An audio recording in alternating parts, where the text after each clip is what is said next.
This is Classic FM. Well, thank you very much for agreeing to have a quick chat with us. I mean, you come to an event like this and you think, well, this is an implication of how good a health classical music is in, but would you say that's fair to say? Well, I think it's these days that any award ceremony suggests that there is a lot of activity, but I think that's often the publicity front, isn't it? Given they've got to sort of say everything is alive and active, and it would be fantastic if this kind of glamour and this kind of buzz was constant in this world, if you like, but you get the feeling that it's a rare occasion. You know, I personally would like to say it all the time, this sense that classical music is glamorous, it's exciting, it's invigorating, it's provocative, and it's always having events like this, but this is the first time I've been to this particular one, so for me it's all brand new, and I guess I came to see what kind of life there is. How much bravado is there? What is it saying about its own culture? And I was interested in that.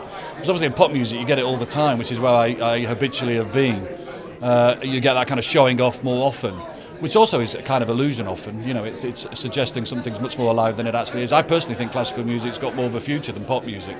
So I'm kind of interested to see how people are going to sort of talk about that. Because there seems to be so many things to consider now. It's not just about records, it's about downloads, it's about social media, it's about all sorts of things. It's about the thing that structures that I think classical music can cope better with than pop music, because pop music's so bound to the record and to the image and to the idea of an object. Classical music sort of floats free of that in a way. It's more a sort of ethereal thing, and I think it will suit, personally think it will suit the structures of the 21st century better. It seems to have more of a future, oddly enough, for something that's always been weighed down by its history, if you like, and its formality. I like the idea that it's beginning to break free of that, and the fact that ceremonies like this can occur is I think, very suggestive of that. And do you think, as far as boundaries or genres go, we're actually going to see more of a blurring, more of a merging? Oh, I think for me the best music that comes out of what traditionally has been called pop and rock is music that's now influenced by classical music, if you like, experimental, romantic, dramatic.